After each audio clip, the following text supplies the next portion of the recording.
Welcome to this Old House series. Although today we're taking a break from old houses and we're going to talk about an old boat, a boat you all know, the HMS Discovery. And presenting this is John Horton and his wife Mary, and it's in celebration of this book was written in a celebration of Captain Vancouver in 1992. So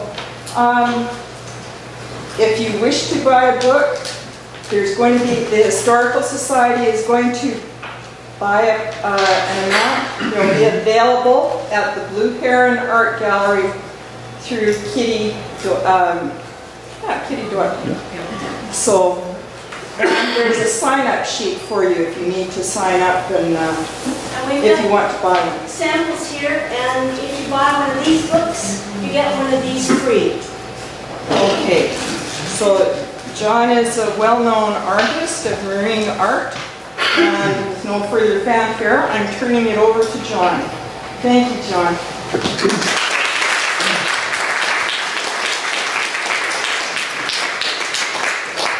Good afternoon, everybody. Thank you for coming out on such a warm day. I'm sure you'd rather be in the garden picking blackberries or something. Anyway, Mary and I are very glad to be here. We only live across the border on the other side there, and we stay there with all you lovely people from our lofty position into Horton. So, anyway, I'm going to talk to you today about Captain George Vancouver, and we will find out who the man was, all about the voyage of discovery, and it is all illustrated with paintings that I had done over the years. As a young I took Captain Vancouver sort of under my wing, as it were, in as much that I became quite obsessed with the fact that Vancouver's name had been blackened over the years, and it overshadowed his achievements, his great achievements. And so what we're going to do here is to try and put some of that to rights. Now this painting of Captain Vancouver is the only known picture, although there is even some discussion about whether this really is Vancouver. The painting resides in the National Portrait Gallery in London, and because it is unsigned, we don't know who the artist was, and because it is untitled, there's a lot of speculation that it may not be, but there's an awful lot of evidence in this painting that says that it is in fact Captain Vancouver. The first is, it's a naval officer in naval uniform, and you will notice that he's got a double chin. That in itself is slightly telling, because Vancouver suffered from an iodine deficiency. And if anybody has any medical background, you will know that can cause a goiter underneath and in the throat. And this is something that Vancouver suffered from. The other telling thing is that over on the far side there, on the globe, if you really study it, you will notice that it depicts the Pacific Northwest. Now, why would there be a chart of the Pacific Northwest on a painting done in the late 1700s because when Vancouver came here, this area had not been charted. It was a blank sheet of paper. And so those pieces of evidence really make us think that this is in fact the portrait of Captain Vancouver. He was born in King's Lynn in Norfolk in the UK, June the 22nd in 1757, and he went to sea at the tender age of 15 and learnt his trade, and in fact served with Cook, and was with Cook in the Pacific as a young midshipman when Cook was murdered in the Hawaiian Islands. And there's a rather telling little point here about the character of the lad. Even at this tender age, when Cook was murdered, the chiefs came out the following day to the ship, and they asked to speak to the young Mr. Vancouver. Now, with all the crew and the officers that were on board the ship, why on earth would they want to speak to a young lad? And it is believed that it's because Vancouver, they thought Vancouver was the one person on board who understood what happened and why it happened. This tells me that Vancouver had in fact gained the confidence of the native people, that he treated them with respect and they treated him with respect in return. This would lay him in very good stead for when he came later, all those years later, when he came back up into the Pacific Northwest later, in command of Discovery. He had little, if any, trouble with native people. And I think because he treated them with the same level of respect. And as I said, his first commission was with Cook as a young midshipman. Vancouver's father was a customs officer in King's Lynn, which was a very respected job in those days. King's Lynn was a major port on the east coast of the UK, trading a lot with Europe. They came out of Holland. A lot of the ships came out of Holland who traded across to the UK. And because of his father's position, he was able to get him aboard Cook's ship as a young midshipman. And of course that meant that he was able to, of course Cook was one of the first great cartographers of the world. Nobody could at that time could create a chart more accurately than Captain James Cook. And of course the young Mr. Vancouver learned his trade of cartography from Cook. He did have a great naval career in as much that he achieved great things, but it was not. Unfortunately, you will see that he died in obscurity on May the 12th, 1798. And we say, well, why did he die in obscurity after doing all the great things that he did? One of the reasons was that when Vancouver was sent to this coast, he had a young naval officer on board, a young midshipman, by the name of Thomas Pitt. And Thomas Pitt became the bane of Vancouver's life. He was an aristocrat. His uncle was William Pitt, the Prime Minister of England and the First Lord of the Admiralty. So you could say that young Thomas Pitt was kind of well connected.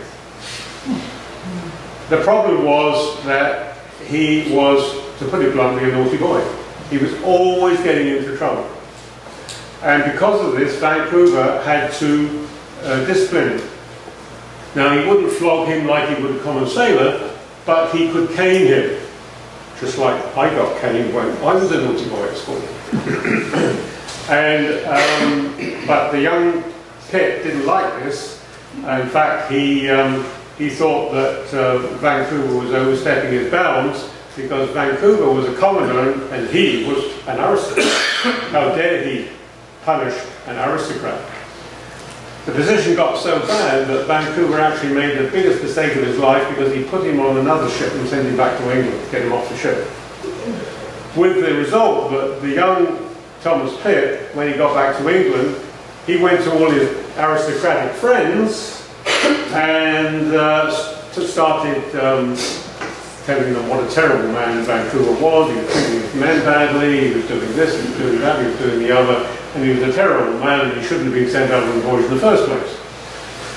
By the time that Vancouver got back to England, his name was so blackened that he could not speak to his aristocratic friends who had nominated him for the trip, didn't want to know. And so this was the reason that he actually ended up dying in obscurity. There's a side note to this, and that was that Vancouver kept on going, as you will see in a minute. Vancouver kept on going back to Hawaii when he was up here on the coast. He kept going back to Hawaii every winter because the weather was so bad here, he couldn't do the work that he'd been sent out to do. And so he would go back to Hawaii for R&R for his crew and to replenish the vessels and repair the vessels, get everybody back into good health so they could return and carry on with their work the following year. Vancouver was responsible for helping to unite all the islands of Hawaii under one flag, under one chief. And the king, the new king, the dominant chief who became the king, was so grateful to Vancouver that he gave Vancouver a yellow feather cloak, which was the most precious thing he could give him. And he said, you know, we've got some people ships that are arriving in the islands here, and they are not treating our people very well. And unfortunately, they were American traders. They were only interested in profit, and they didn't care how they treated other people. And they were not treating the native people, the Hawaiian people, very well. And because Vancouver had obviously was having great relations with the new king of Hawaii, the king said, you know, I know that there's a problem coming down the line, and I think what I would like to do is ask your King George to see the Hawaiian Islands under the British flag. I could have got it on my British passport, I wouldn't have needed it. But Vancouver was denied access to the king because of the pit problem, and the King George never got the yellow feather cloak, and he never got the request to see the Hawaiian Islands under the British flag. However, as you well know, the 1700s, the King George British flag is in the Hawaiian flag to this day, and that's why it's there. As part of that respect that they had for Vancouver. Now,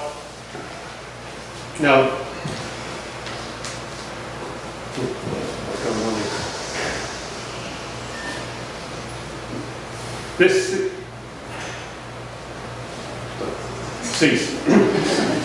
this is a drawing which I've actually had the original drawing in my hands. This is a drawing of the Discovery, 105 feet long, and had 105 men on board. So there's a foot for every man. It was built on the lines of a Whitby collier. Now, Whitby colliers were built in Whitby, and they used to carry coal from Newcastle up and down the British East Coast. They were fairly flat-bottomed. They could take to the bottom when they had to, because so many of the ports on the east coast of the UK dry at low tide. When the tide goes out, there's no water left in the harbour, and so everything sits on the bottom. And so these ships could go into port on the high tide, unload their coal, and on the high tide they could go out again. Cook chose the Endeavour, which was also a Whitby collier, because he decided, told the Admiralty that the size of the vessel was right for the voyage, and that because of its shape, it could carry for its size a great amount of cargo, which if you're going off on a 5-year voyage, you have to do. And so that's why the Whitby colliers were chosen for these voyages. Not big ships, but very capable. How does that compare to the Bounty? About the same. Same. Almost the same. Very similar. This is a schematic of the world chart, and it shows Vancouver's voyage. Now, Vancouver, of course, had been with Cook, and Cook had landed at Nootka Sound on the west coast of Vancouver Island, and he had claimed in 1778, and he had claimed the land in the name of King George. After they had left, the Spaniards started to make inroads up from Mexico, and they also claimed the land for Spain.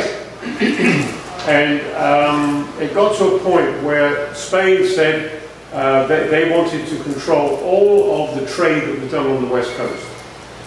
And the British traders were starting to go into Nootka Sound, and they were being denied access to it by the Spaniards. Of course, great profits could be made by trading for the otter pelts, which could then be taken to China for a big reward. And so Britain saw this as not just as a Nootka problem, but as a Pacific problem. If Spain was going to start laying claims to the Pacific, that could deny Britain to its wish to trade worldwide. And so they actually set aside £22,000 to fight a war against Spain for Nootka Sound. Now £22,000 is about millions in today's money. But the problem was they didn't have a chartered coast. And so what they did is they commissioned Vancouver to come round here to the Pacific coast and to chart the coast so that they could say they had a piece of paper on which they had a chart, which they could draw a line and say, we claim the coast from here to here. All it was a blank piece of paper at that time with just spotty little charts. The Spaniards were not good chart makers. They would do small little rough chartlets, which were not very accurate. And of course, Cook had done a running survey off the coast, but he had not done a detailed survey.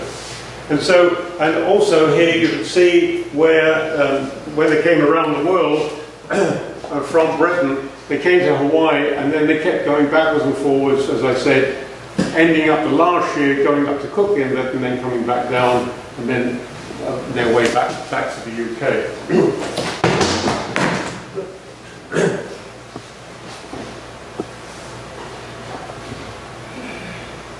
Now, this is the Great Chart, Vancouver's Great Chart. Of course, it was made up of many smaller ones, but this is the chart that he compiled of the Pacific Northwest. Now, you have to realize that this chart was done from the ship's boats and from the ships in 3 summers. 3 summers. And it's a phenomenon when you think that the lack of instruments that they had compared with today. That was all done by manual survey. And one of the things you had to do was you had to, on your piece of paper, you had to have a datum, a place to start. And you did that by astronomical sightings, and you would say, okay, this is our latitude and longitude from Greenwich. And then from there, you would measure by horizontal angles with a sextant. It's all done by trigonometry, and you all remember trigonometry from school, don't you? It was all done by trigonometry, and that's the result, was that chart. Now, I came to Canada in 1966, and I started boating here a few years later, and I can remember buying charts that still had depths on some of the inlets, and it had on the bottom of the chart that these depths had been recorded by Captain George Vancouver. They had never been checked. In 1966, some of the depths and some of the inlets on this coast were still attributed to Captain Vancouver.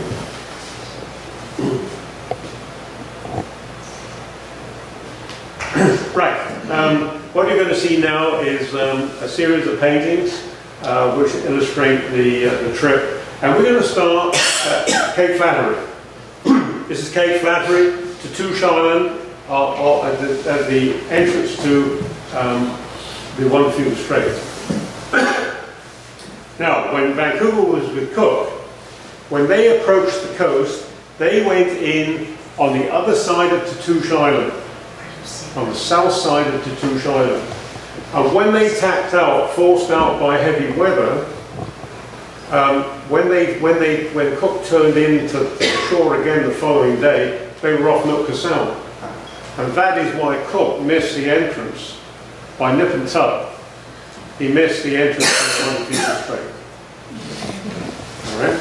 Now, when Vancouver came up, there's a rock there called Pillar Rock. And when Vancouver saw that, he remembered having seen that rock, and he knew exactly where he was. I've been here before. Okay. Now, that night they actually went in in a gale into the Wonderful Strait, and that night they found an anchorage off of Near Bay, and the following day they weighed anchor and they sailed up the Wonderful Strait. This painting shows the Chatham, which was 68 feet long and was the consort to the Discovery. She was, well, they called it apple cheek, that is very round in the bow. She was purported to not be a very good sailor, but it was funny how very often she outsailed the Discovery. These are the Olympic mountains, and this position is roughly off of Victoria. And in his log he said the weather cleared and they had a most pleasant sail. That's in Vancouver's log. Now, Discovery Bay is at the east end of the Juan de Fuca Strait, and on the Port Townsend is on the other side of that high land on the right hand side there. Discovery Bay was Vancouver's first serious anchorage. They did anchor off of Dungeness. And by the way, a lot of these names are names that Vancouver left. All right? And they were places, they were people, and commemorating occasions that Vancouver left. There's actually there's about 385 names that we use every day of our lives that Vancouver left on the coast. Mount Baker is one of them. Mount Rainier is another. Mount Hood is another. All named after admirals. Right? Admiralty Inlet. And he named this Discovery Bay after a ship. And he named that island off of there Protection Island because it protected the harbour. That bay was big enough to put the whole of the United States Pacific Fleet in the Second World War. It's a big bay, and it's very deep. But Vancouver went in there. Now, I've been in there in my own vessel, and I've anchored right here, and this little spit of land is exactly the way that Vancouver left it today. It hasn't changed whatsoever. And Vancouver would put a little encampment on there, and they would take the gunpowder ashore to dry it out because it used to get damp on the ship, and they might take the portable. They had a portable forge which they would take ashore, and the blacksmith would repair and make new fittings for the vessel. There's also this little pointed tent. Now that little pointed tent is actually an observatory. And it was full of scientific equipment, and also this was how they found their datum. Remember we talked about datums? Well, that would be the datum that he would make, and from there he would do all his horizontal angles.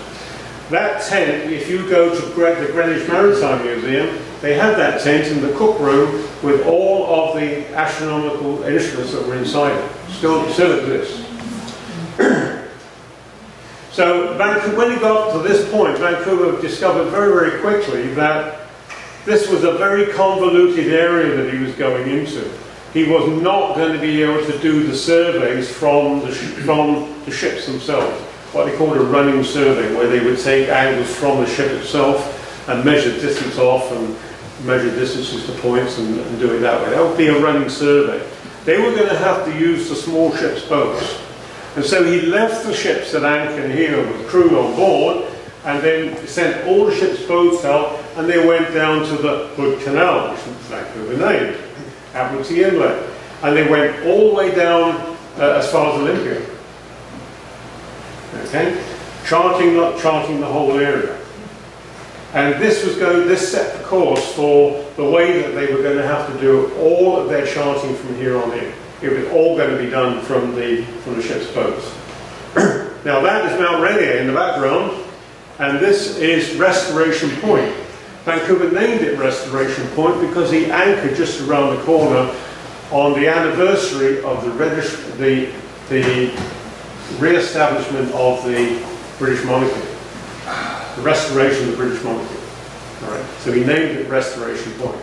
There's another place up the coast that he did a following year when they were anchored on the same day, and he called it Restoration Cove, right, for the same reason. So this is just about opposite Seattle.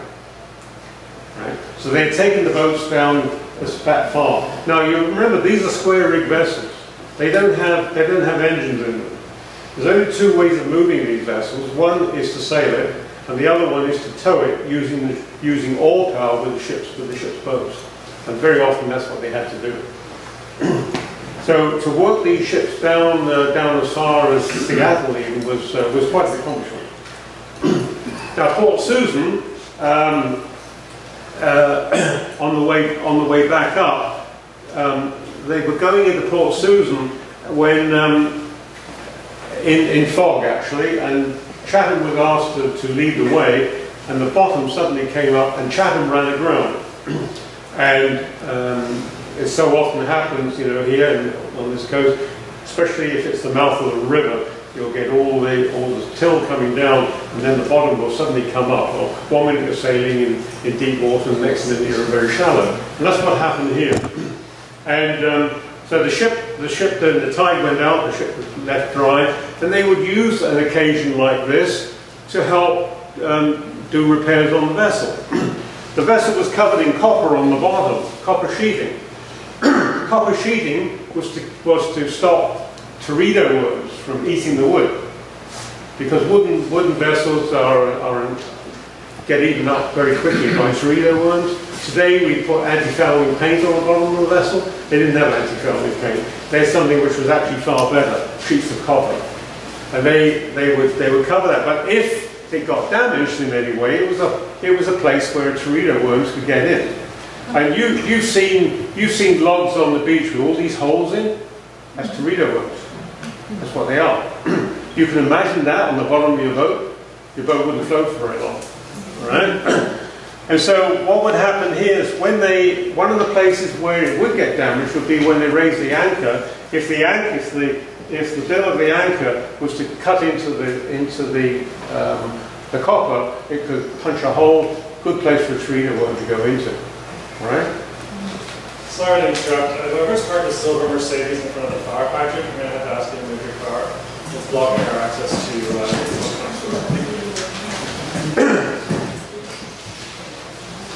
And so what they're doing here is they're laying the anchors out so they can pull the boat off when the tide returns. Now this is in Rosario Strait, and this was actually a commission painting of the two vessels by an architect who was building a house up on the cliff top, and he knew that Captain Vancouver's ships anchored right down below where his house was.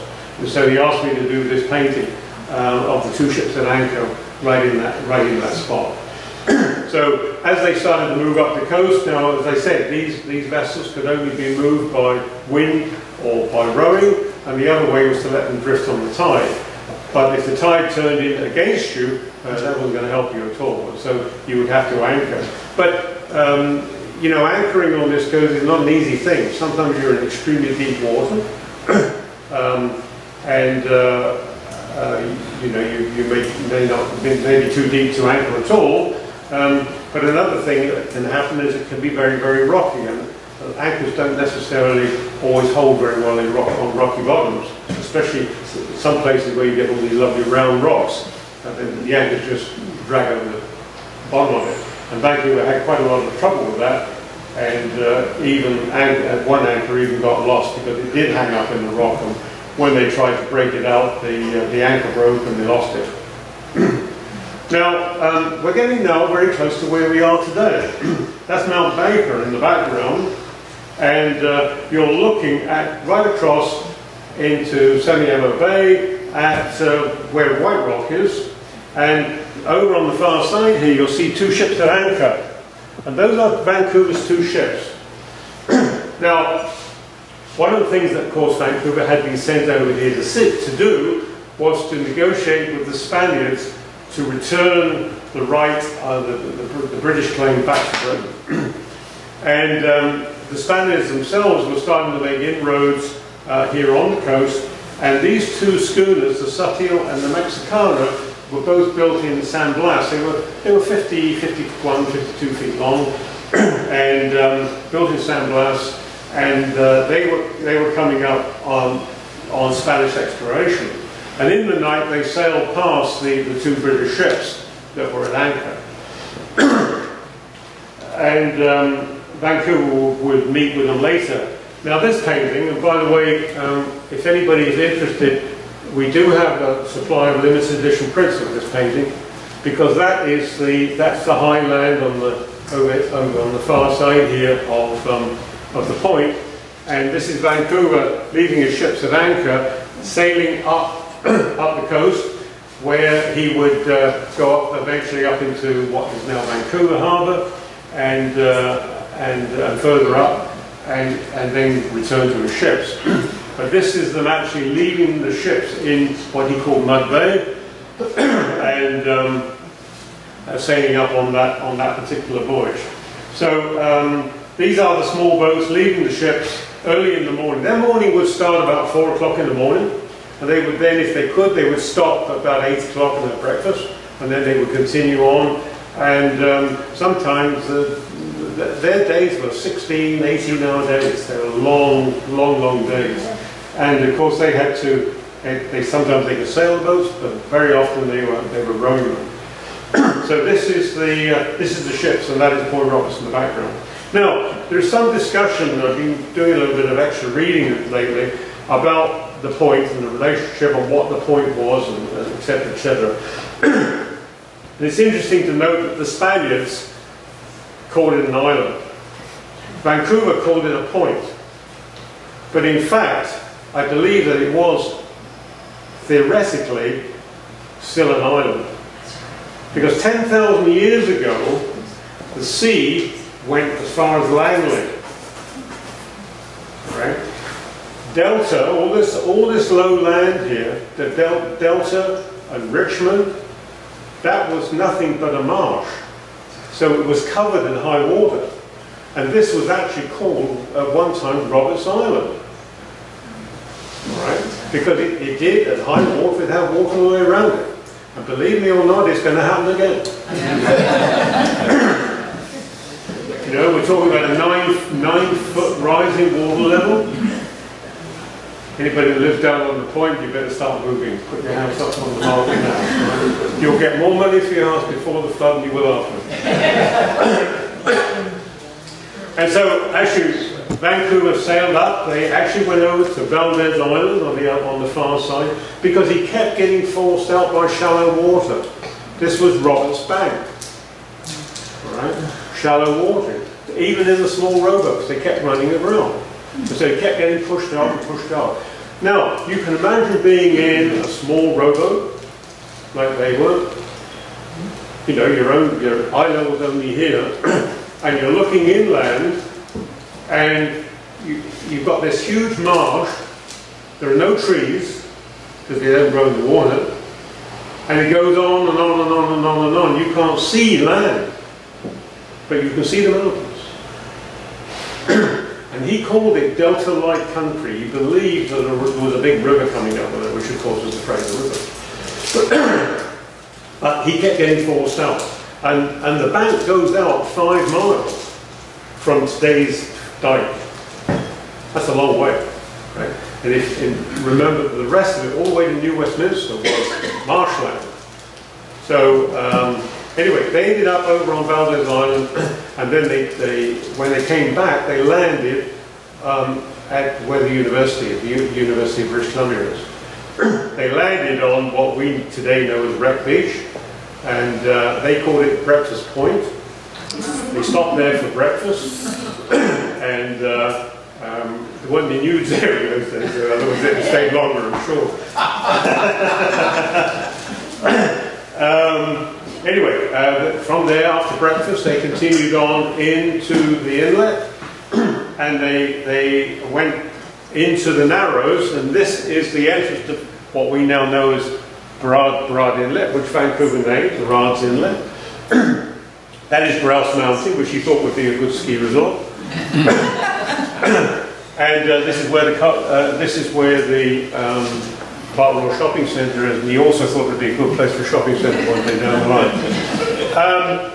This, of course, is Sidewash Rock, and the legend is that this was a native who, for his kindness, was actually turned to stone. I don't know why that computes anyway. But if you can see here, there's a man there with his arms folded, right? That's Sidewash Rock. Of course, you can walk all around here now, the seawall. There's some smoke in the background. For those. That would be the village. Okay. They're burning trees down the Park Royal Shopping Centre. No, that's where the village was, at the mouth of the river.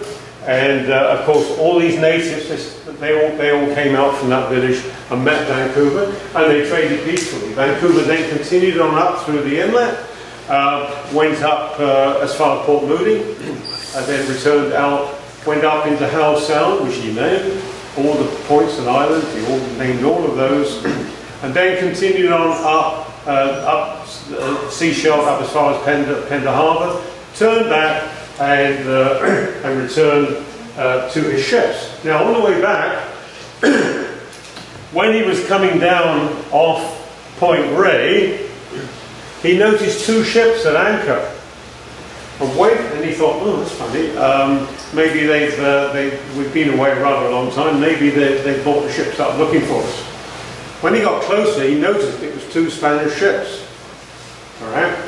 Now, when they went alongside, and Quadra Valdez, they were welcomed on board. They were given breakfast and a great friendship, even though there was a lot of animosity between the countries over Nootka. A big friendship, actually. I should say a guarded friendship started up. And it was decided that Vancouver would go back, pick his ships up, and they would rendezvous off the point here and continue the voyage north together. One of the reasons Vancouver wanted to do that was, I can keep an eye on it. All right, I can keep an eye on it. Because Vancouver's orders were to chart the continental shoreline, the mainland, not the islands that lay off. He wasn't terribly interested in the islands. Because also they had said to him, oh, while you're up there, if you happen to trip across a stretch of water that might be the Northwest Passage, that wouldn't be a bad idea either. Right? So he was also looking for the Northwest Passage. Any of these inlets could have gone through the continent to provide that passage. Anyway, so Vancouver joined with the Spaniards, and they continued north. Now this is a brand new painting. You're only the second group to see this. I just did this as a commission, delivered it to the client yesterday actually, and it's the Discovery, the Chatham, and the two Spanish vessels in Desolation Sound. Vancouver named it Desolation Sound because he found it to be a very desolate spot. There were no fish that year, so they couldn't catch any fish, but he found very little wildlife, not even many birds. They called it Desolation Sound. They had drifted in with very little wind in the middle of the night, and they drifted around to and fro inside the sound there, not quite knowing where they were. And then they finally managed to drop anchor behind Kinghorn Island. And the following day they sent the boats out to reconnoitre, and they found a much better anchorage in Ticonam, what became known as Ticonam. And so this painting actually shows the vessels, they're just weighing anchor. There was a gale blowing, although they're in the protection of Kinghorn Island, so the sea isn't that big. And the vessels are weighing anchor. Discovery has just weighed anchor. She's not really moving yet. She's sort of going more sideways, and she's just making her turn to port here to follow Chatham down towards Ticonam. That's really the story behind that one. This is another picture of them in Desolation Sound, and you can see here the vessel being towed by the ship's boat. Right? The other way of moving them. Right? Hard work, but it's possible. Once you've got a ship moving, it's amazing how easy it is. Even with my own vessel, which is a 52-foot powerboat with only one engine in it, I actually was able to tow a tug and barge on one occasion, and it weighed about 10,000 tons. And I actually towed it for 5 hours. And we weren't going very fast. We went about 5 or 6 miles in that time, but at least we kept them off the rocks anyway. So. This is off Campbell River, on the island there opposite Campbell River, and the native village when Vancouver was there was up on the cliff top. Today, the natives live down here. There's a lighthouse there as well, right down on the beach. But with rising water levels, maybe they'll go up there again one day. But Vancouver anchored his vessel there and traded peacefully with the native people. But there was a very interesting thing that Vancouver found out at this point, and that was he realized that the land on his port side, that we today know as Vancouver Island, and by the way, he named it Vancouver and Quadras Island, that was its original name. At this point, Vancouver discovered that the rising tide, the flood tide, was no longer coming from the south. It was suddenly coming from the north. And that told him that this land on his port side was an island and the water was coming around both sides, and he was roughly halfway around because this was the point where it met. Smart though, Brits, you know.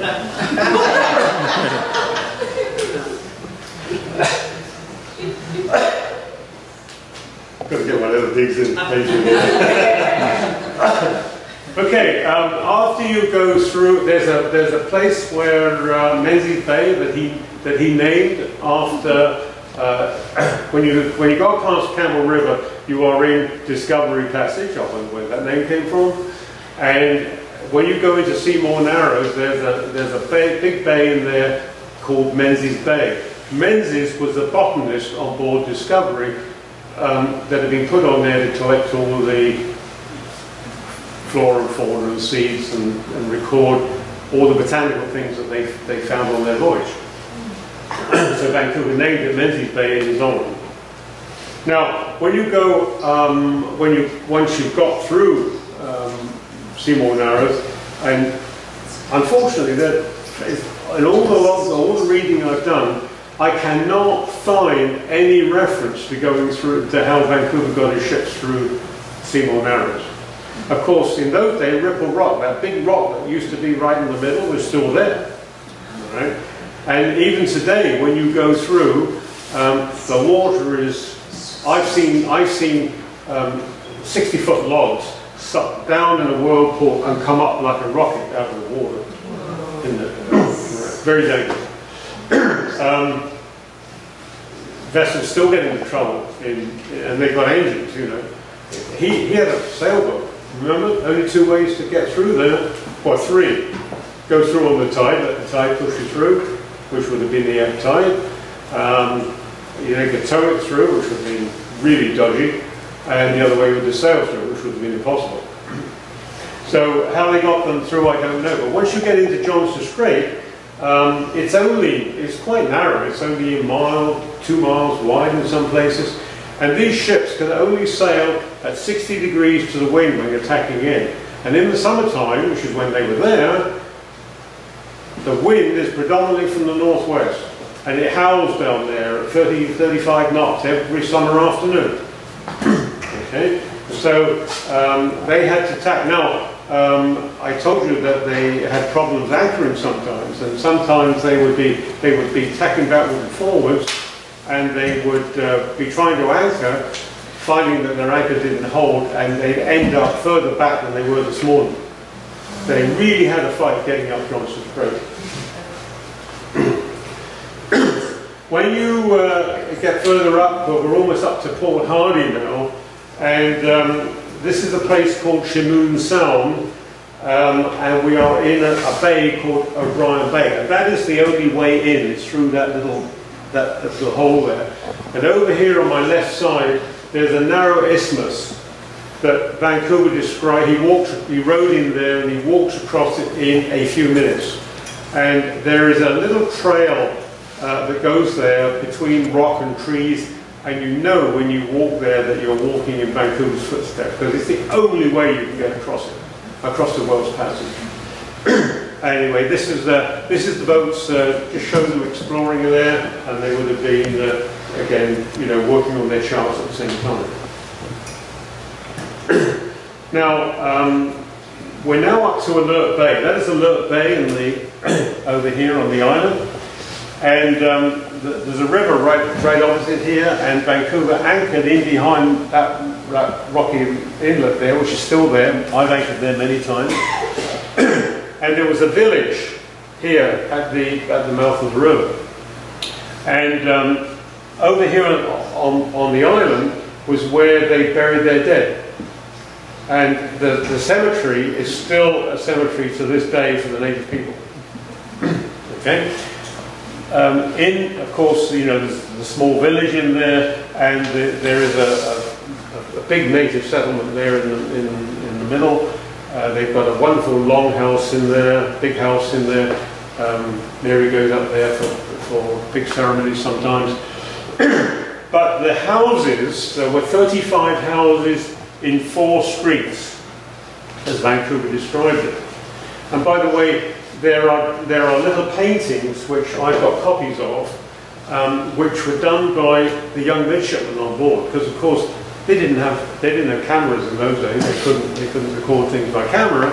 So what the young gentlemen, the young midshipmen, were required to do was to do little paintings of what they saw. And so they would do there's a painting of this village done by Sykes. There's paintings of some of the mountains, some of the topography that would later go onto charts and things like that. But anyway, Vancouver described this as 35 houses in 4 streets, and these houses are built out of cedar planks. Now, they couldn't go down to the local home hardware and buy cedar planks to build them. They had to cut them out of trees. Now, they didn't have saws. They didn't have iron and steel like we did. How did they make these big, thick planks of cedar? Well, as you may or may not know, cedar has a rather wonderful property, and that is it splits very easily, very evenly. So what they would do is they would go up a tree, and they would cut a groove in it, and they would put another piece of wood inside, wedges, and they would split a plank right out of the side of a tree. They would just take one plank out. They go and do it to another tree. The tree didn't die. The tree went on growing. All right. We called it selective logging. You know, we've got a lot we can learn from these people, haven't we? And so that's how they made the planks for their houses. But not only that, but they were sewn together with cedar rope. The cedar gave the native people everything they needed. They made baskets out of it, they made rope out of it, and they would bind them together against these vertical posts. But it was very easy to disassemble it very quickly. You could load the whole house into a canoe and take it somewhere else.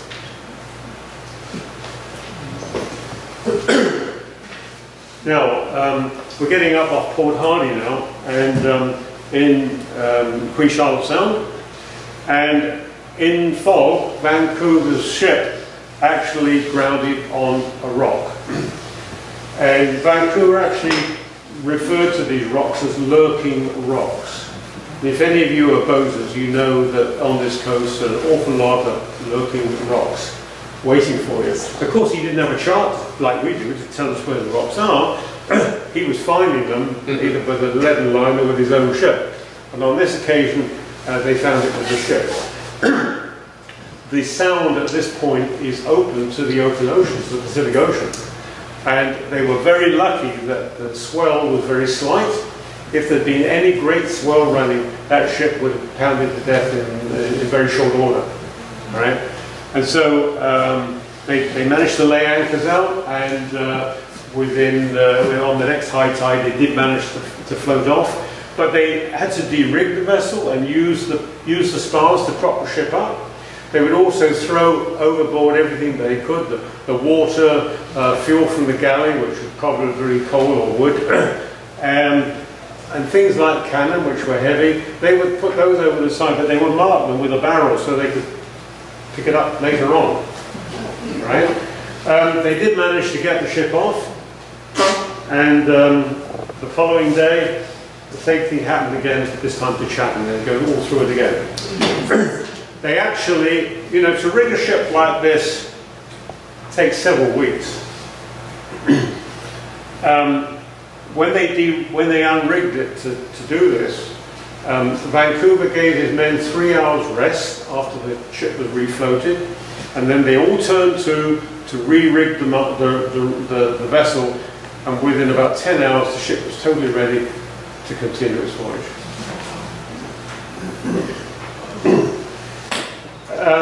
We're now a little further up the coast. This is actually Restoration Cove, and Vancouver went in there with the Discovery, and he put the ship on the beach right up here. There's a little stream there, and there's actually an area there which I'm told is completely devoid of rocks.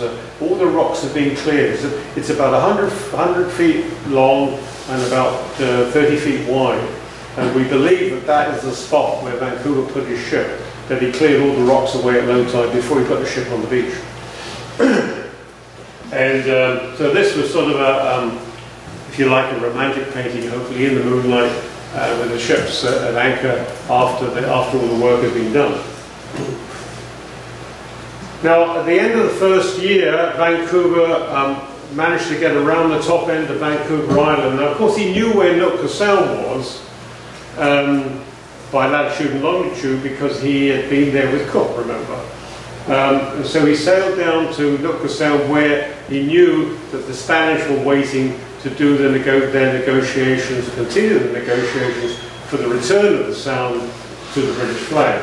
And so here's Discovery sailing in to Friendly Cove.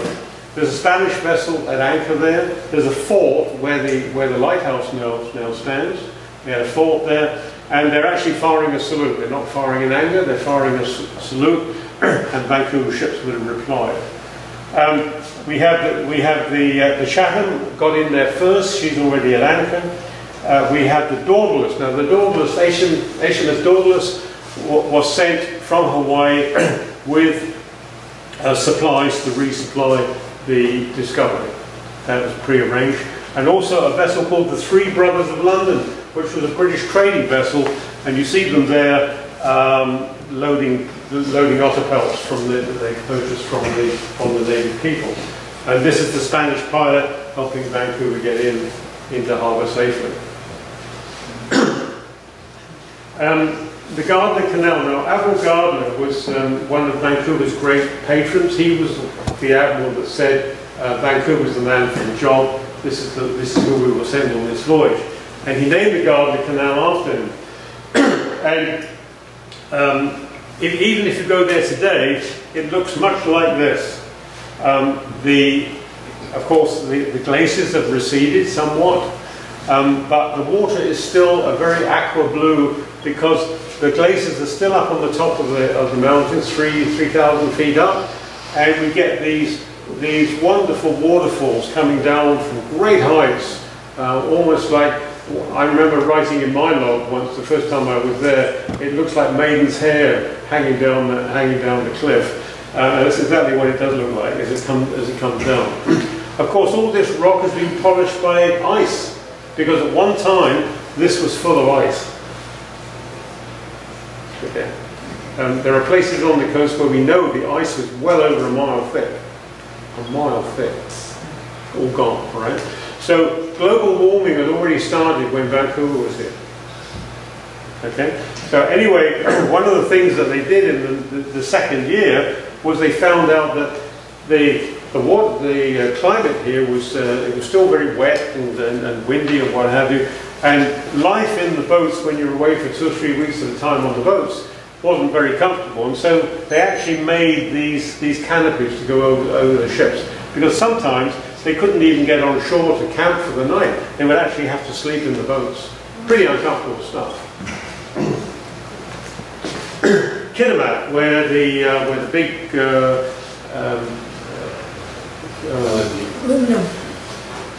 aluminum smelter is, and just below there is a place called Jesse Falls.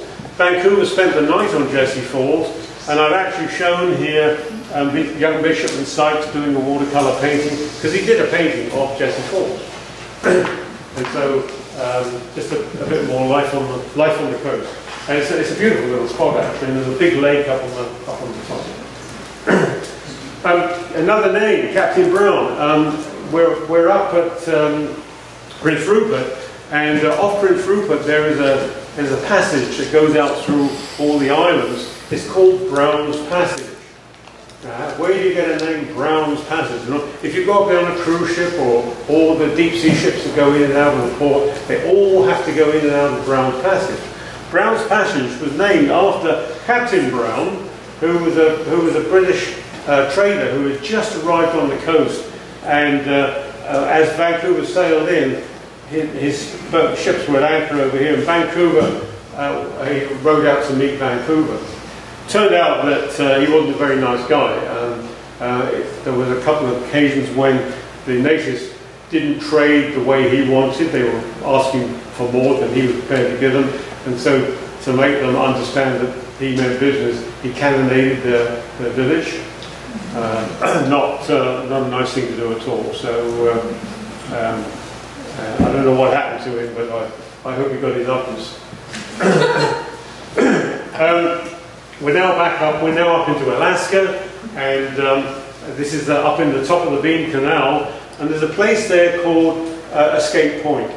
Now the story here is that Vancouver had been trading with the natives from a village the day before, peacefully, and they expected to do the same thing the following day, and this huge 90-foot canoe came out, loaded with warriors and with this old woman standing in the stern. And this old woman started to incite one of the young chiefs to steal firearms that were hanging in the canopy. Now, of course, Vancouver couldn't have this, and had to try and extricate himself. And they opened fire on the natives, killing a few of them. And the natives turned the canoe on its side to protect themselves, swam ashore, climbed up on here and started throwing rocks down onto Vancouver. He was able to get away, and that's why he named his point Escape Point. The village, he gave that a real good name. He called it Traitor's Cove. Traitor's Cove. Traitor's Cove. But this was one of only 2 incidents that Vancouver had on the whole coast. Where he had, as he said, I had hoped to conduct the full voyage without firing a shot in anger. This is one of the few occasions when I'm afraid he had to. A rather intriguing spot. If anybody's been up there on the cruise ship, you can also go into the East Beam Canal. And in the middle of the East Beam Canal is this rock. And Vancouver named it the New Eddystone Rock because from a distance it looked like the Eddystone Lighthouse from the south of England. What it is, it's the centre cone of an old volcano. It's the volcanic cone of an old volcano. And Vancouver landed on this little island for breakfast, and some of the natives came to meet him, and they tried to get him to go and visit their village, but because of the problem he had the day before, he declined.